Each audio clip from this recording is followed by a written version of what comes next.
হ্যাঁ হ্যাঁ আমি নেব মাছ। মাছ কত করে? কালো মাছ নেবে না সবুজ মাছ নেবে? কালো মাছ নেবো না সবুজ মাছ নেবো? আমি এই ইয়েলো কালার মাছটা নেব।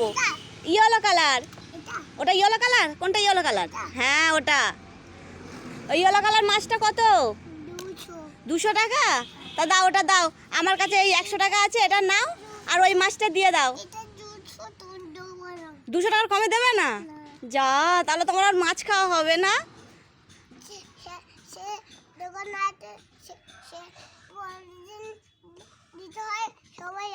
ও, সবাই লাইক করলে তবে তুমি আমাকে মাছটা দেবে? ঠিক আছে, সবাইকে বলে দিচ্ছি সবাই লাইক করবে, তুমি আমাকে 100 টাকায় মাছটা দিয়ে দাও। এ নাও, টাকাটা ধরে নাও তাহলে। হ্যাঁ, আমাকে মাছটা দাও। বাবা, ওকে টাকাটা পকেটে ঢুকিয়ে নিচ্ছ না? হ্যাঁ হ্যাঁ দাও। ইয়েলো কালার, অরেঞ্জ কালার দিচ্ছ? ঠিক আছে, ওটা অনেক বড় হয়ে যাচ্ছে, ছোটটা দাও।